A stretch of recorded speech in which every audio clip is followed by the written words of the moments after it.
亲爱的朋友们，欢迎来到微光夜读。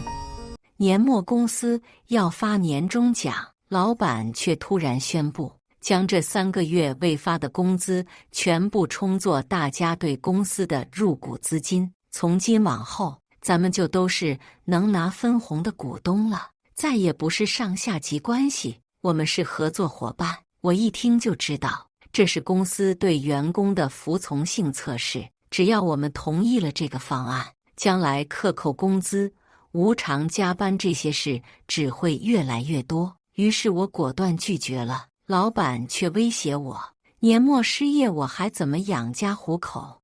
我呀，彩票中大奖了。接下来开始我们本期故事，记得点击订阅并开启小铃铛。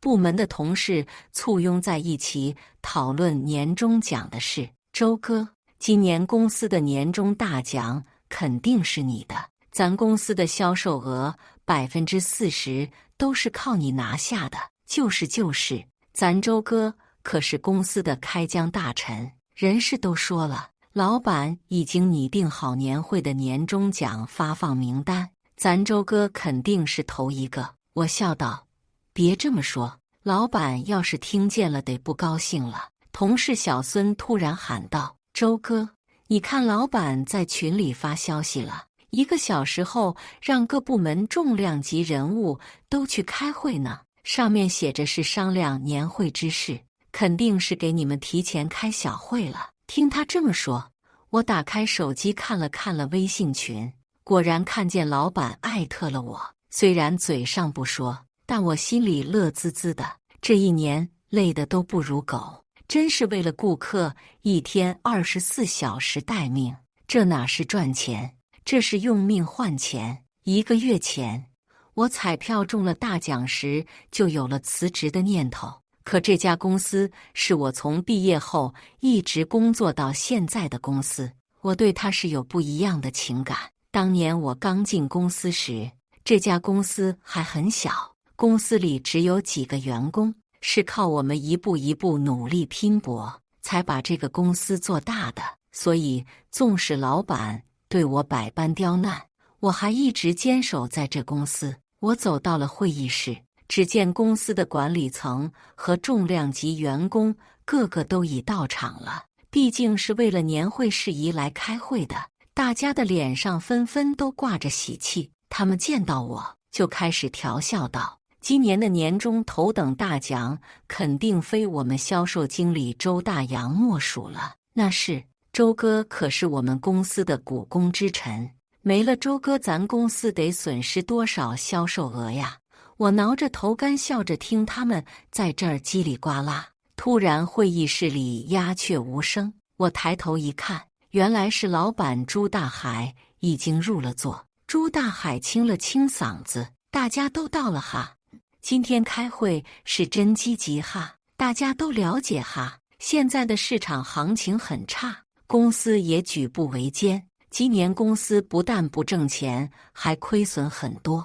我身旁的2个同事窃窃私语道，这不是睁着眼说瞎话吗？王哥，你们生产部现在天天没日没夜的在干活，单都完不成，还说公司不挣钱，可不是吗？老洪，我都好长时间没睡一个好觉了，公司的订单太多了，完不成就处罚我们，也不给加工资的，那些工人都不愿意加班啊，我都快愁死了。朱大海闻声立刻皱眉瞪眼，狠狠地敲着桌子喊道，肃静，都在议论些什么？开会呢，开会呢。周大海这一声吼，底下瞬间鸦雀无声。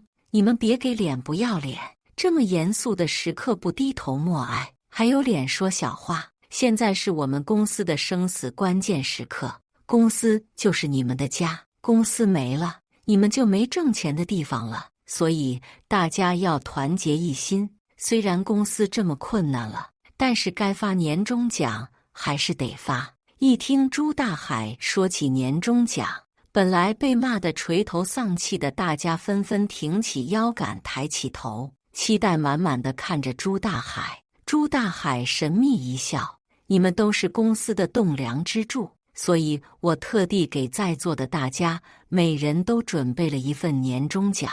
今年公司到现在已经有3个月快没发工资了，本来承诺年底一起发给大家，但为了给大家年终奖，我决定大家的这些工资都不发了，都充作对公司资金投入，作为大家的入股。到明年年中，你们都是有分红的股东了。听了朱大海的话，大家都着急起来了。朱总啊，你可不能这样，我家里的房贷可有3个月都没交了，再这样下去，房子都会被银行收走的。我一家人老小可怎么活呀？就是啊，朱总哪有这样式的年终奖？我们只是普通的打工人，不想当什么股东。朱大海狠狠地摔了桌子上的杯子，都闭嘴！我不是为了给你们谋福利吗？你们怎么能这么自私？公司就是你们的家，要不是为了你们，我用得着这么累死累活的吗？我现在早就在外旅游养老了，我为了你们这群人操心操的头发都白了，你们竟然跟我说出这种话，这是没商量。突然，朱大海指着我道：“周大洋，你带头做个表率吧，你先来签下这份自愿拿工作和提成入股同意书。”见我站起身，朱大海一脸得意地诱导着大家。周大洋可是公司里面销售额最多的销售，他为发的提成和工资可比你们都多些，他都签了，你们还能有什么异议不成？我尴尬地笑了笑，开口道：“朱总，抱歉，您误会了，我不是打算来签这份入股同意书的，我只是想站起来表个态，我不愿意入股。”朱大海怒了：“什么？周大洋，你可是老员工了，你都不跟公司站在同一条战线上吗？”他还知道我是朱大海老员工了。入职以来，我兢兢业业地在工作岗位上拼命挣业绩，他非但从没给我提升过一次待遇，反倒是处处给我挖陷阱，想降我的工资。抱歉，朱总，我已经多月没领到工资和提成了，生活已经很困难了，而且我也从来没想要入股过公司，我只想当个打工人。朱大海狠狠地瞪了一眼，朝我吼：“周大洋，你给我出来！”会议就这么终止了。我跟着满脸怒火的朱大海来了他办公室。朱大海靠在他的老板椅上，怒视着我：“你不过是公司的一条狗，现在还敢跟我作对了？你签不签？”我习惯性地对他隐忍着，语气决绝：“我不签，我的这点钱都有自己的用处，我不想给公司入股，希望朱总尽快把工资和提成发下来。”朱大海双眉皱成一字形，咬着牙对我循循诱导：“大家都是你这种思想，那公司怎么能筹集到钱？我不你们说了，公司现在困难吗？需要你们入股啊，这也是为你们谋福利呀。很困难吗？我怎么听说他新入手了一辆外国进口的最新款迈巴赫？朱总，大家伙都是来打工的小人物，哪里会想当公司的股东？又怎么够格当公司的股东？我们只想把钱挣到手。”朱大海思索了片刻，又满脸算计地说：“那就换一个思路，现在公司困难，没有钱给你们发工资，你们个人贷款给公司，到时候我们给你们5分利息做年终。没有钱发工资，明明最近1个月，我们销售部门已经给公司追回了大部分的应收账款，公司账上应该是绰绰有余的。”他竟然睁着眼说公司账上没有钱。朱大海悠闲地用手指敲着桌子：“我已经很退让了，这下你不能再不乐意了吧？待会儿我再开个会，到时候你率先站出来给公司贷款啊。”朱总，公司账上真的没有钱发工资吗？让员工自己贷款给公司，这会不会太离谱？这能称得上是发年终奖吗？我不会率先站出来的，因为我也不同意。朱大海听了我的话，瞬间黑了脸，语气满含威胁。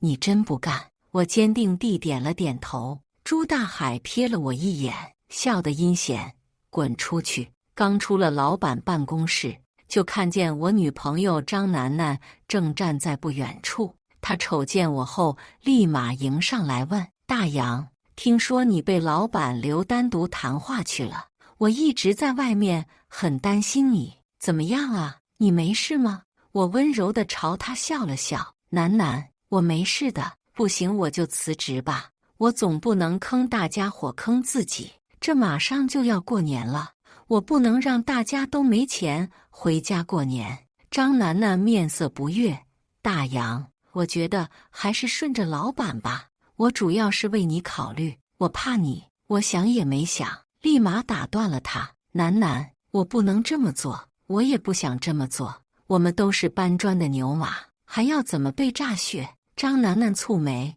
那你也不怕把老板一发火把你开除了呀？老板要是把你开除了，再这一行，你可再找不到这么好的工作了。我严肃了起来，开除就开除了吧，反正我是肯定不会同意，全公司的人也不会同意，大家又不是傻子。张楠楠一脸怒气地看着我，我有些丈二和尚摸不着头脑，这种不平等条约，但凡是个员工都不会站在老板那边的，他怎么一直劝我向老板低头？估计是怕我没了工作，挣不着工资。也对，我还没跟他说我中奖的事，我准备等过几天奖金到账了，给他个惊喜。回到办公室，大家也都听说了这件事，同事们个个义愤填膺。他们没想到朱大海竟然提出这种不要脸的要求，全公司的员工基本组成了一个同盟，个个摇旗呐喊，绝不会如了朱大海的意。既然大家这么同心，我也就放心了。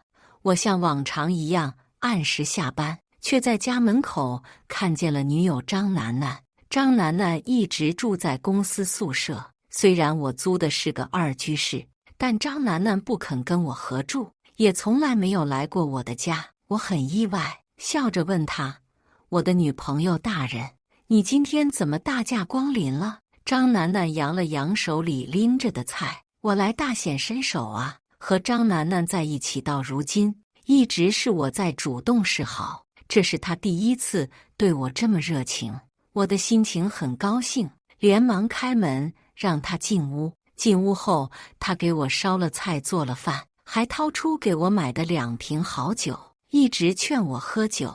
见她这样热情，我自是不好拒绝，一杯又一杯地喝着。没多久，我就彻底喝醉了，我也记不清自己是怎么上床的，反正等我清醒时，已经是第2天早上了。打开手机一看，早就是上班时间了。我赶忙起床，冲出屋去上班，前脚踏进公司，后脚就被法务叫去了办公室。我们接到举报，你出卖公司的信息给对手公司，严重损害了公司的利益，公司是有权利告你的。我两眼一蒙，丁律师，你是在开玩笑的吧？周经理，你看看，这是我们从对方公司总经理处获得的证据。你昨晚给人家发过公司的大客户名单，你的这些大客户可不都是公司的重要机密。我连忙伸头去看律师摆出来的文件，只见纸上印的是我跟竞争公司高层的聊天记录。我惴惴不安地掏出自己的手机，发现确实昨晚我给这个人发过大量的客户文件。虽然这个竞争公司的高层很早就在挖我，但我一直没同意。我的脑海里立马想到了张楠楠，于是我冲出法务的办公室，直接找到张楠楠质问：楠楠，这是怎么回事？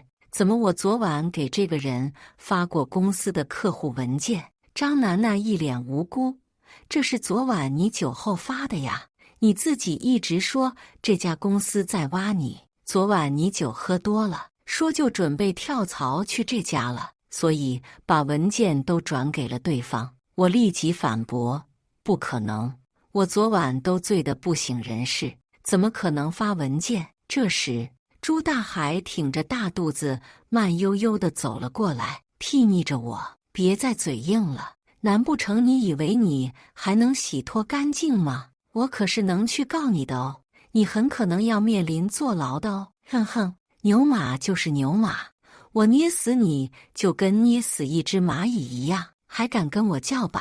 看着朱大海狰狞的面孔，一切都不言而喻了。这就是他故意给我设下的陷阱。我明白自己不能冲动，否则百口莫辩。我强忍着怒火，卑躬屈膝道：“朱总，请您才能放过我。我以后一切都听您吩咐，一定做您最好的牛马。”朱大海鄙夷地瞥了我一眼，放声大笑了起来。他以为我彻底变成听话的奴才，殊不知我手中正握着一把刀，随时准备对他开膛破腹。朱大海低声问：“那你是打算签入股书，还是为公司贷款？”我做小伏低，态度低微到了尘埃。入股书、贷款都行，我不过是您养的一条狗，我为您做什么都是应该的。朱大海得意地哈哈大笑了起来，然后大摇大摆地走向了他的办公室。朱大海走后，张楠楠立刻走上前来，拽着我的衣角，楚楚可怜道：“大杨，昨晚真是你自己发的，你酒喝多了，就嚷嚷着一定要跳槽。我心疼你，想着你说的也没错，就没有阻止你。都怪我，这么多年来，作为金牌销售的我，对自己的酒量是一清二楚。我知道昨晚自己是喝醉了，但是我这个人喝醉后只会干一件事，就是睡觉，所以昨晚绝对不可能是我自己发的文件。再加上现在张楠楠这种状态，即便我再不肯相信，结果也一清二楚。我搞不知道张楠楠为什么要背叛我，我明明那样的爱她，对她百依百顺。我机械般的勾了勾唇角，我知道了，这不怪你，要怪就怪我自己。刚才还装一副怯生生模样的张楠楠，瞬间抬头挺胸，还拍了拍我的肩膀：“大杨，你也别难过，给谁打工不是做牛做马呢？听老板的话，有肉吃，老板肯定不会亏待你。”他又接着说：“我听人事张姐说，老板要搞个豪华的年会，还会请自媒体网红来实时报道呢，还有顶级大奖呢。”“哦，是吗？那真好。”我和张楠楠边说边走回了销售部。张楠楠原是销售部业绩最差的员工，跟我在一起后，我分了他很多顾客，所以他现在的销售额混到了公司业绩第2。我们刚进了销售部的大门，同事们纷纷簇拥上来问我：“周哥，怎么样啊？我们听说你被人事带去小黑屋谈话了，是有什么把柄被他们抓住了吗？”“我都听说了，公司就是想逼我们就范，所以故意给您设陷阱，简直太可恶了。我还听说老板想叫我们员工自己贷款给公司花，我还没有想好怎么跟他们说。”狗仗人势的张楠楠先我一步大声吆喝：“你们都从哪儿听到这些乱七八糟的东西的？朱总是为公司好，公司发展好了，大家才能好。而且周哥已经签了入股同意书，周哥都第一个签了，你们还有反对意见吗？”我看着得意洋洋的张楠楠，一言不发。我知道现在不能打草惊蛇，毕竟他们已经玩好了陷阱，我不能因为这群小人毁了自己。当然，我也不可能让销售部这些和我一起奋斗到今天的兄弟们吃亏。同事们见我一言不发，他们纷纷闭了嘴，个个拿着手机在那儿假忙，全都无视张楠楠的存在。张楠楠自讨没趣，便转头问我：“大杨，我有一个客户今天要去拜访，你和我一起去吗？”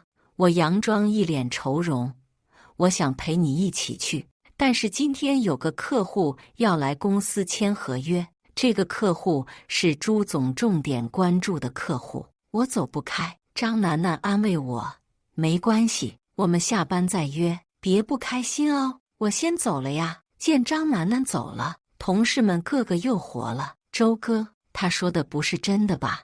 你不会真的向黑暗势力妥协了吧？我不管周哥妥没妥协，反正要是老板要让我签入股同意书，我是死都不会签的。我还等着钱发下来过个好年呢。朱总如今真的比周扒皮还要狠了。明明这个月我们没日没夜的在催款，公司怎么可能会没钱？我看着议论纷纷的大家没说话，只是悄悄地把心腹拉到了卫生间的角落。我趁四下无人对他说：“大家说的我都支持，他们确实在设计害我，所以我正面不能跟他们交锋，必须装作对他们恭顺的样子。”心腹很担心我：“周哥，那你不会有事吧？我能不能做些什么来帮你？”我平静地笑道：“没事，我这边我自己能对付。你去努力凝聚公司员工的力量，我来掏钱。我们去请大自媒体网红，去请记者报道，一定不让他朱大海阴谋得逞。”心腹义愤填膺道：“周哥，你这么说我就放心了。朱大海分明就是在搞服从性测试，想分化瓦解公司的员工，我们都摩拳擦掌，一定要维权到底。大不了不就是不在这家公司干了吗？”我拍了拍心腹的肩膀后，我俩就分别开始行动起来。心腹立刻跑去团结公司的一切员工力量，我开始砸钱找网红找自媒体。果然花钱了就是不一样，自媒体的力量是真不容小觑。一夜之间，公司的恶行很快在网上传得沸沸扬扬。朱大海开会时逼大家签入股同意书的录音传遍全网，记者也对公司多位员工进行采访，大家都在控诉自己心中的不平，人证物证齐全。朱大海是想赖也赖不掉，眼见着网上对他的骂评越来越多，傻帽朱大海终于急眼了：“你们是不是都不想干了？快去记者那里给我证明，谁不愿意去，我就把你们都开了。”可与公司的员工们纷纷低头不理他。公司当然不乏他的腿毛，可腿毛毕竟都是管理层说出来的话，大众根本不信。他急得在办公室直跺脚：“你们说怎么办吧？怎么办才能解决公司的危机？”朱大海的女秘书张婷婷不屑一顾：“朱总，这种事也就是在网上炒一时的热度而已，时间一过，大众都忘了，对我们公司根本没有什么影响吗？”其他人也纷纷附和：“就是，老板，您为这种事生气不划算。千万要保重身体，我们与公司同在，我们一定会紧跟着您的领导。”朱大海厌烦地摆了摆手：“少在这儿巴拉巴拉废话，尽快想解决方法。这样，电视台、自媒体、网红，你们都去给我找最好的过来，他们会用舆论造势，我不会吗？张秘书给我找大批水军来，别心疼钱。找最贵的那种水军，小样，我还不信了，老子还整不过他们。”朱大海怒不可遏。还有这次出头出镜的员工，有一个算一个，全都给我开除，让他们1毛钱都别想从我这儿领到。朱大海又满脸鄙夷道：“这帮人都别想过个好年，我让他们都去喝西北风去，这群牛马还跟我作对，也不掂量他们几斤几两。”一个办公室的人都纷纷拍朱大海马屁，把员工都贬得一无是处。只有我默默站在一旁，紧紧地攥着手里的录音机。这群人拍朱大海马屁的功力果然名不虚传，他们3言2语就将朱大海捧得高过天乐。朱大海更加得意洋洋：“这群小蚂蚁，我捏死他们还不轻轻松松的，去你们都快去给我行动起来！”朱大海又发话道：“对了，到时候我再多花点钱，我们搞个气派的年会，把媒体都吸引过来，多做些偏正向的报道，还怕来年招不到好员工吗？那群垃圾都给我开了！人事经理立马捧臭脚。朱总教导有方，咱公司蒸蒸日上，只会有越来越多更优秀的人才加入进来。朱大海一顿输出后，心情像是非常舒畅了。于是他招招手，示意我们出去。得了命令，所有人都乖乖走出了他的办公室。办公室只剩下了朱大海和他的秘书。刚出办公室，就看见张楠楠在外等着我。他看见我，立马迎了上来。朱总开会说了些什么？他是不是很生气？气大可伤身呢。我瞧着他满脸关心的样子，故意道：朱总是动了大怒，很生气呢，可现在应该不气了。看见没？张秘书还留在里面，公司的八卦你也听过吧？张秘书和朱总可是那种关系哦。我指了指朱大海的办公室，诡秘地笑了笑。有张秘书在里面哄朱总开心，朱总现在肯定在潇洒呢。张楠楠却板起了脸，眼里还划过几丝恨意。别听他们乱说，老板和张毛毛不过是普通上下级关系。张毛毛那个绿茶确实想勾引老板，可咱老板怎会上他的当，看得上他呢？我啧道，那咱老板得多郁闷啊！他一个大男人，老婆和孩子又在国外，也没个女人在身边安慰他。怪不得刚才开会的时候，一直看到张秘书在向老板暗送秋波。张秘书好手段呐，想乘虚而入，立刻拿下老板。张楠楠听我这么说，脸上的怒火更盛了。我看火候差不多到了，趁机暗示：对了，楠楠，今晚我必须在办公室里面加班了，咱俩的约会得泡汤了。但我提前订的高级西餐厅很难订的，我也付过费了，可别浪费了。你和闺蜜去吧。张楠楠抬头瞧了我一眼，眼神里透露着一丝轻松喜悦。一直到下班前，我都在办公桌上忙得飞起。张楠楠下班前放心地看了我一眼后，便拔腿飞跑出了公司。我看着她的背影，勾起了嘴角。我早就花钱请了私家侦探，张楠楠现在不管到哪儿去，都会有人帮我盯着她。果然，当我正在公司外的馆子吃晚饭时，司机侦探就给我发来了张楠楠和朱大海约会的照片。果然不出我所料，张楠楠可真狗，花我的钱讨好那糟老头。我刚把饭吃完，私家侦探就来消息说，这俩人已经去了5星级大酒店入住。私家侦探自然把他们苟且的事都拍了个清清楚楚。一夜过去，在他们出酒店时，我故意佯装在酒店偶遇到他们。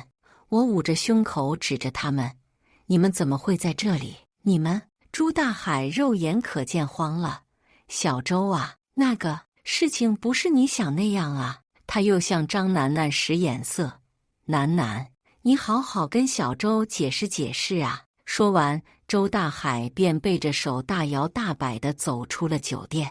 我送客户到这里来入住，没想到遇到你和老板在这里乱搞。张楠楠边捂住我的嘴，边拽我往僻静的拐角处走。你瞎说什么？大庭广众的，别在这儿胡说八道。到了拐角处，我狠狠地推开了他，怒问：我胡说八道吗？你们勾肩搭背，搂搂抱抱地从酒店里走出来，还只还了一张房卡。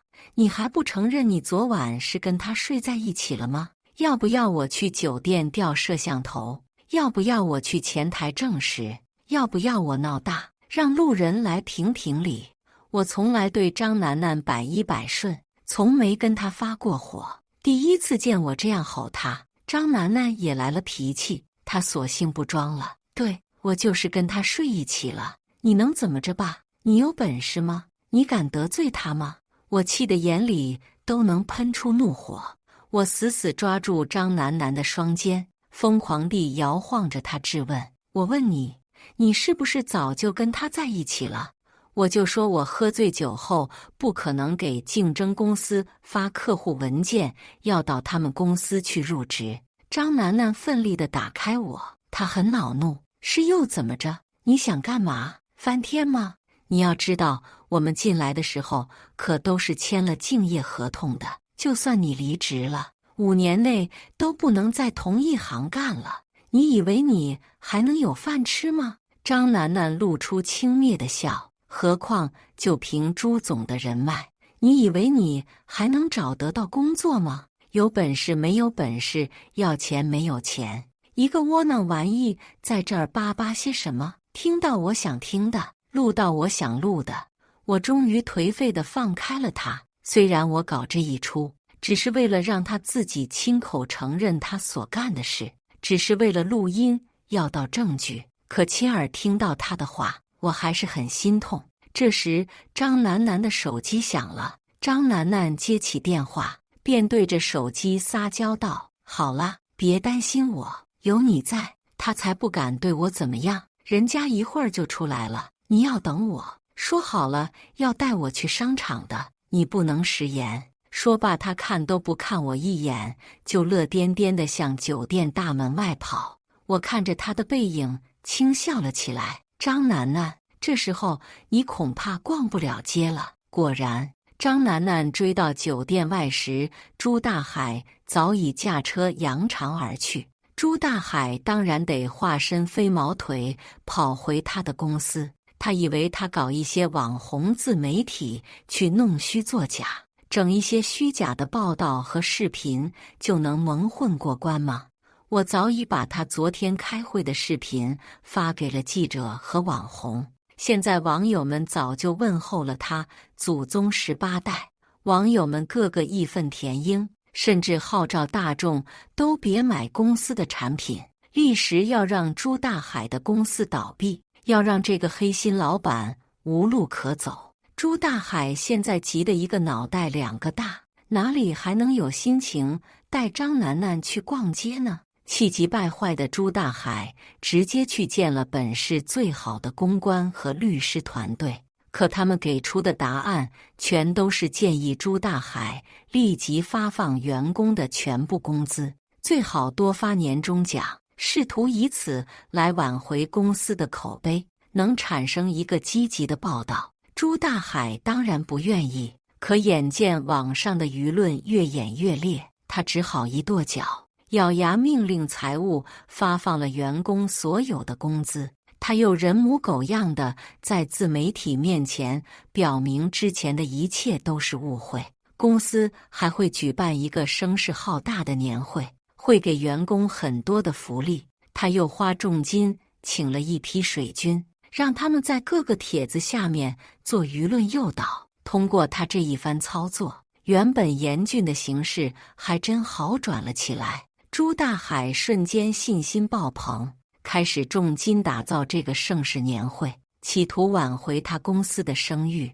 朱大海在年会前特地开了一个大会，把管理层和一些重要岗位的员工都叫到一起。他激情开麦：年会你们都要给我盛装出席，我还搞了个1等大奖，30万呢，现在就不告诉你们是谁的了，你们都有机会哦。在场的一个个挺胸直腰，好似他们得奖了一样。尤其是他的小秘张秘书，更是得意到不行。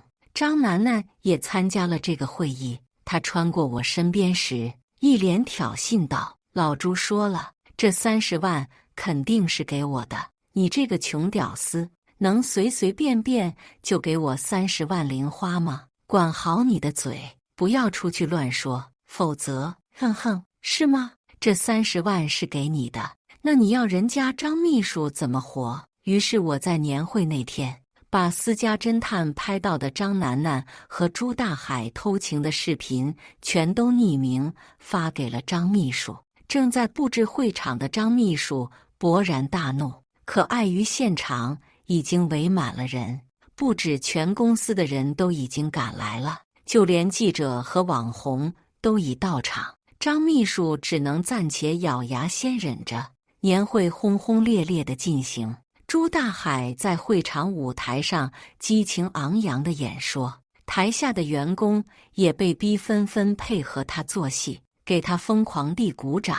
全程员工们都在假笑，直到抽奖环节，大家都开始期待满满。毕竟大家都想多挣些钱回家过年，可抽到的全是一些小红包。最后终于到终极大奖，公司管理层们都满眼期待，可大奖却落在张楠楠身上。张秘书听后气得直跳脚，只见他怒气冲冲地走到后台操作室，没一会儿，会场的大屏幕就播放出了张楠楠和朱大海进出酒店和搂搂抱抱的画面。这年会会场的一切都是张秘书安排的，我就知道将这些视频和画面发给他，准会有这么一出。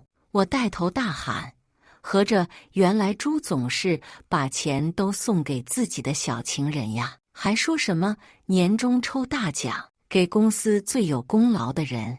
我又怒吼，原来是和我的女朋友搞到一起去了，老板睡下属的女友，把下属的女友变成小情人，这世间还有天理吗？底下的员工纷纷附和我，尤其是本有希望得到此大奖的管理层更是愤愤不平，会场瞬间闹成一团。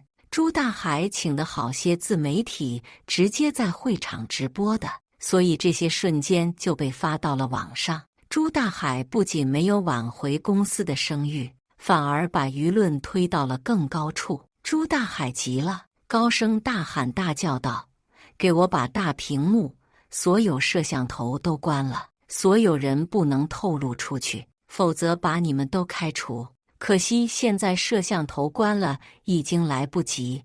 我可是特意请好几个自媒体开的实时直播，他这恼羞成怒，冲员工们大吼大叫的模样，全都被发到了网上。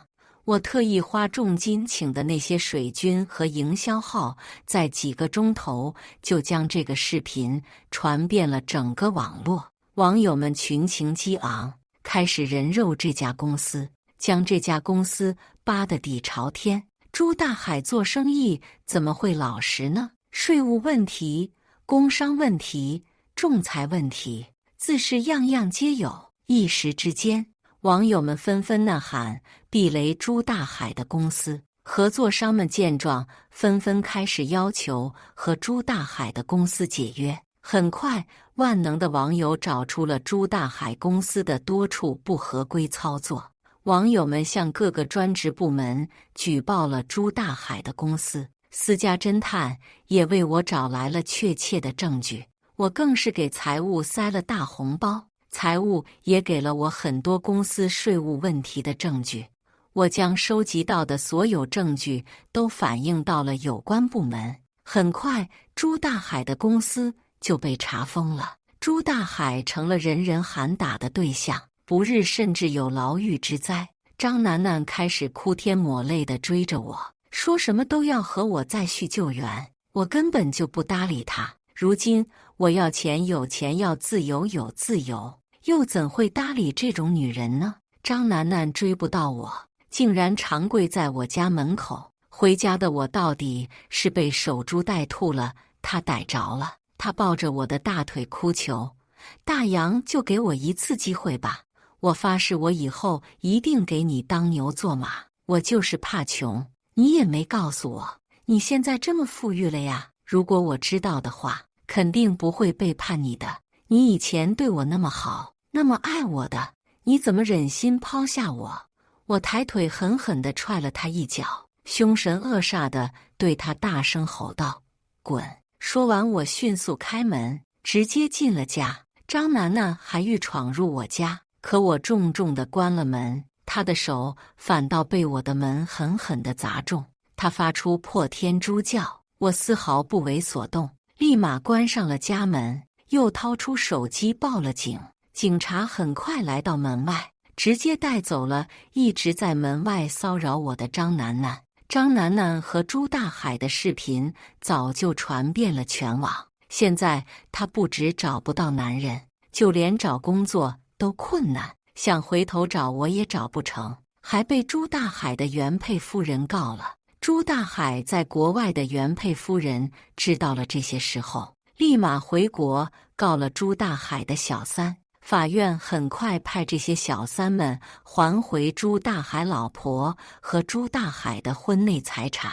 张楠楠之前花销奢侈，现在倾家荡产方才够还钱。